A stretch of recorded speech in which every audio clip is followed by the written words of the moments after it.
Based on a true story, High Roller is a hard-edged drama about legendary card prodigy Stu Ungar. A life of promise, though, was quickly wasted by an endless struggle with internal demons. Stu Ungar was a professional gambler, and he was considered to be the greatest poker player of all time. I viewed some short documentaries on YouTube about Stu Ungar. I learned more about him from those documentaries than I did this movie, High Roller. The film doesn't do a good job accurately depicting Stu Ungar's life. It's just kind of a showcase of a bunch of random points in his life. High Roller suffers from just going all over this guy's life, and you don't have time to really connect with what's going on. To make a whole film about him when it doesn't seem like there's much material aside from him playing poker, Stu Ungar didn't really need a movie like this made about him, especially one that is as predictable as this film is. The movie is kind of puzzling because it's weighed down by trying to be this point-by-point retelling of certain events in his life with just no build-up or payoff for any of it. But also, it isn't an accurate retelling of this guy's life at all. It's clearly influenced by movies like All That Jazz and Goodfellas, except those are much better movies, of course. So your murderers come with smiles. They come as your friends. They know if you win, it's just temporary. So they buy you your room and your dinner, and they smile and wait for you to lay your money down again until eventually you lose. This film has voiceover, but it isn't giving any more context to the movie that I think is really important. It just feels thrown into the film. Now, you could be a good player and do the right thing all the time and do okay. But a great player knows when to make a move. The film stars Michael Imperioli, who is most famous for his role in The Sopranos as Christopher Moltisanti. The Sopranos podcast is a good podcast that is interesting to listen to, and Michael Imperioli gives lots of insight into the making of both The Sopranos and even High Roller, which is something I did not expect. Some questions asked him about the film. I wasn't a big Texas Hold'em player. I still am not. I prefer kind of straight poker. I'm not a big Texas Hold'em guy. I worked with two very famous poker players.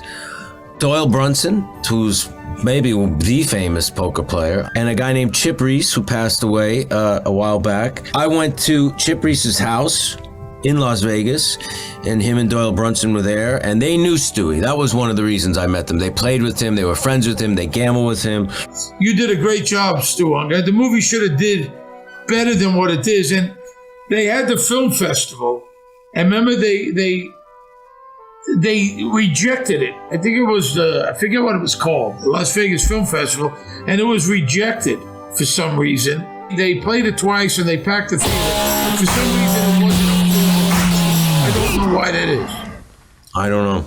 The original title for this film was just Stewie, but it was later changed to High Roller, the Stu Ungar story. You can tell this movie isn't going to be good just from the opening credits. Ransom Gates. The director's name is A.W. Vidmer, and this is his only credit. This is the only movie he has ever worked on. A.W. Vidmer does not even sound like a real name. I guess they wanted to start it with the poker stuff and also with Michael Imperioli with the classic look that they put on the DVD cover. Yes, I did buy the DVD for this film. Commentary by Michael Imperioli, director A.W. Vidmer, and poker expert Vince Van Patten. Music video Yesterdays by Mark Eric.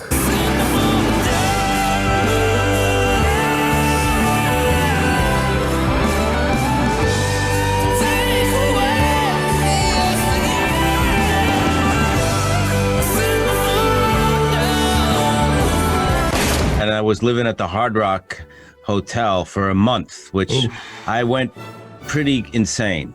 I'll be honest with you. Playing a gambler, shooting 15 hours a day. Then I'd get home from work at like 3 a.m. and go have a drink and sit at the blackjack table till I wasn't sleeping. And then I'd go back to work. It was nuts because there's music, rock music 24/7. It's, you don't know what time it is. And I'm playing a gambler, so I felt like gambling. It was, I pushed it to the limit. You really fell into the Stu Ungar character. I did, yeah. After the really boring opening credit sequence, we cut to Michael Imperioli sitting in his motel room, and there's this guy. I'd say I'm a 20-to-1 favorite to slice your fucking heart out before you're off the bed. Sitting in a chair by some blinds with some really cheesy lighting. Don't get all lathered up, Stewie. He's supposed to be this man in black figure, and he's ultimately supposed to represent death. So Stu Ungar talks with death as he's sitting in the motel room bed. A god. Or a legend or something. That bona fide fucking legend. Now the film transitions into the next chapter, which is the prequel story of Stu Ungar when he was a young boy getting beat up by a bunch of bullies. They're, I guess, trying to get lunch money from him. Give us the money, Ungar. All right, just let me up and I'll give. So then he holds out his hand and he drops the change and he kicks the kid in the nuts and he runs away. I guess young Stu Ungar went to that same women's self-defense course Bobby Hill attended. I'm going to play the tiniest little snippet of music from this scene. Tell me if this sounds similar to any kind of theme song you've heard before.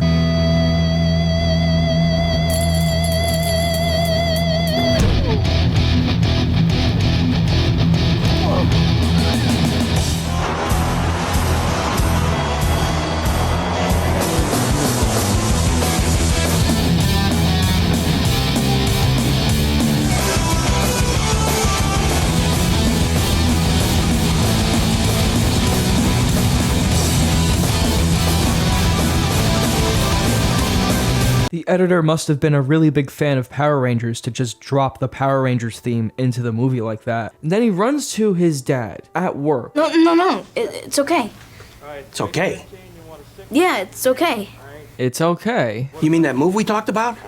How? Drop some change. It worked perfect. Where'd you get him?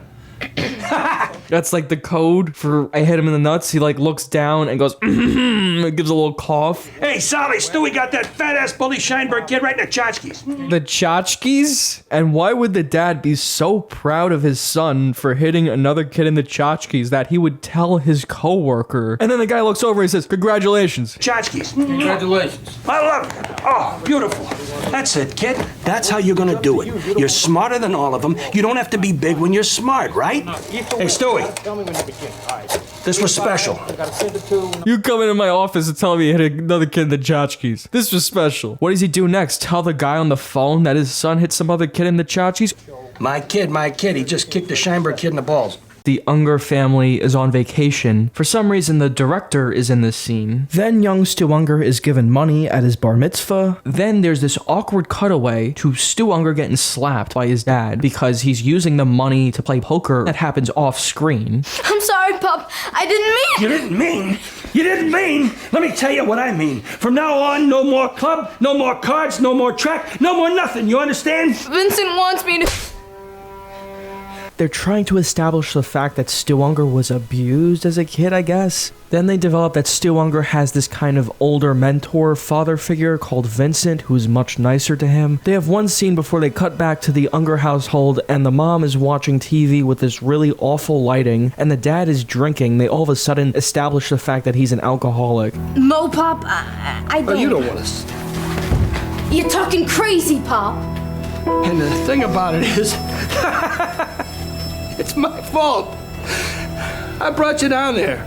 I introduced you to that Meshuggah gangster Vincent. The acting is just hokey in this scene, and they keep cutting to the mom in the other room with the shitty lighting. You're good in school. I hate school. It's boring. And she's just watching TV, listening to them argue. You don't like football. You don't like anything except those fakakta cards. You're gonna kill your mother this way, Stewie. One way or the other. You know that. Mom likes cards, Pop. I help her with her games. One scene goes by and the dad is dead. And there's this line of dialogue that establishes the fact that he was cheating on the wife, which they never established in the film at all. He was with a slut, Vincent. Look, man, why don't you just fucking kill me or break my legs or whatever the fuck you're gonna do, because I've had enough of this shit. I'm tired of these damn scenes in the motel room. Most kids my age would piss their pants with $5. I was walking around with $2,000. What the fuck do they add to this film? No, for leaving the goddamn table. This was what I was meant to do. This was where I was supposed to be. Pat Morita is in this movie. He is most famous for his role in The Karate Kid, which is a pretty classic film. They even remade it with Jaden Smith and Will Smith. So Pat Morita's about to play, but he thinks he's playing someone else. Then Stu Ungar pops out from the side of the frame. Hey, how you doing? I'm Stu. And it's so bizarre because he just comes out of nowhere. Him just speed walking into the frame like that. Did Pat Morita see him walk in? Kid can lead. Then they play poker, and it's this montage, and they're playing this song that's really bad about Lady Luck or something. This Lady Luck. Lady Luck, I gotta give a buck, and I don't give a fuck. There's a comic up there that's a prick named Steve Sweeney. He could go fuck himself. Well, I don't want to get to the cause of the depression, but what I did was I went to a veterinarian the other day, and the guy said, "Where's your dog? I said, "My apartment's too small. It wouldn't be fair to the dog." He said, "So what are you doing here?" I said, "I want you to put me to sleep." He could go fuck himself. Thank you for listening, and remember, new episodes are released every Monday. Wait a second. You go right from telling Steve Sweeney to, now, all right, thanks for listening. You just told the guy to tell Steve Sweeney to go fuck himself. So they're going down the street, he's counting his money, and he's distracted by a girl who's walking by, and he loses count. That is kind of funny. He goes on a date with this woman, and after he drops her off, he's approached by these random gangsters who want money or something. I don't even know what's going on. They don't do anything to him, and after they leave, the girl just invites him in. So more boring shit happens, and we cut to Las Vegas, 1973. His friend has a broken arm now for some reason. I guess he owed someone money, but you don't see it. That happened off screen. Stu plays golf with one of his poker friends. I'm not even sure what the joke of this scene is supposed to be, because he hits his ball into the water, and then he holds up the tee, and the guy's like, "Son of a bitch," and the music goes, da da da da da da. Huh. Too deep for you, Stewie. You'll drown.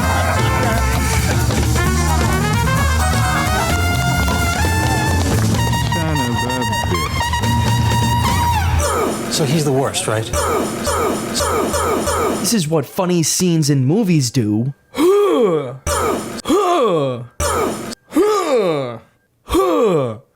So the movie's basically made for people who are into poker, because there's so many damn scenes in this movie of Stu Ungar just playing poker. Oh my fucking god. You could have turned either one. Michael Imperioli has said that this movie is mainly catered to poker players, and it's really a poker player's movie. It's kind of become a cult thing among gamblers, high roller. People love that. Gamblers love that movie. It's a good movie. You should see it if you haven't. The game of poker can be really fun in a movie, I feel. For example, in the James Bond movies, there are many poker scenes. Something about Casino Royale especially is they really exaggerate the hands that they get, which makes the poker game far more interesting. We cut to 1986, and Stu Ungar now has a daughter. Uh-oh, did you break something? Uh-oh, did you break something? This is the scene where Stu Ungar has a racist outburst. Oh, kiss my ass, Boy. Mr. Ungar, please. I don't have to take this shit. Floor. Mr. Ungar, please. Oh, Bob, go fuck yourself, okay? Security, get him out. Why don't you just fucking kiss me, okay? Because you've been fucking me all night anyway, you fucking fuck you. You son of a bitch, you fucking donkey. Check your right ass, Victor. You shithead. Piece of shit. And it just cuts off right there. Piece of shit. Piece of shit. Stu Ungar gets home and finds out his wife left him. This whole scene is presented in one long take as he stumbles around the house.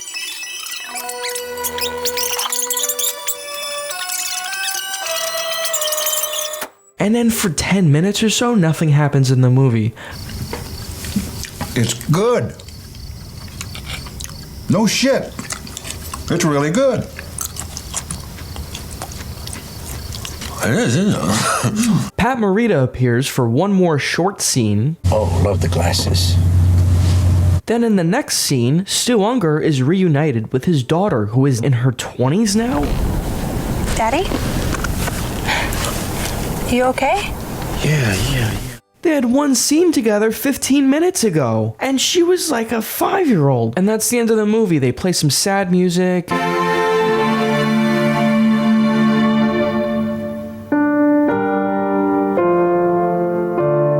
Stu Ungar is playing some poker and they zoom in on shots from him that are reused from the beginning. And then they cut back to the motel room thing and the guy opens the door to reveal a bright light, which is supposed to be a metaphor for him going to heaven. In conclusion, High Roller, the Stu Ungar story, is another obscure, awful movie that I've managed to uncover. I, of course, like many of the people involved with this film, including the main actors like Michael Imperioli. Sure you got enough hair to do this, buddy?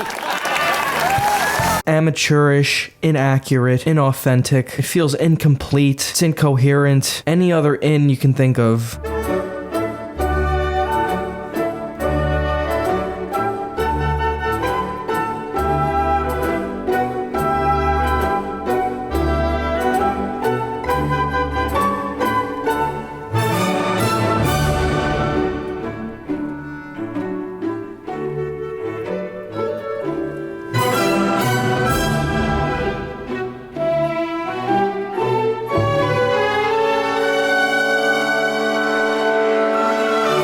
You can also watch Stu Ungar for free on YouTube if you want. That's partly why I reviewed it, because you can check out this movie very easily. It's very low quality on YouTube, which is why I bought the DVD of it to review it, so I could get a little higher quality. But that's how I actually discovered the movie. One night I was just going through YouTube and I saw Michael Imperioli like on the thumbnail and it said High Roller Stu Ungar story, and that's when I was like, okay, what the fuck is this? and about 10 minutes in I'm like, alright, this is like review worthy. This is something and you know, I watched the whole thing on YouTube in like 360p and I loved it, and that's what inspired me to get the DVD and to make this review. Thanks for watching, I appreciate the support as always, and I hope you got a kick out of the really funny bad movie, or at least I thought so, Stu Ungar, and thanks for watching.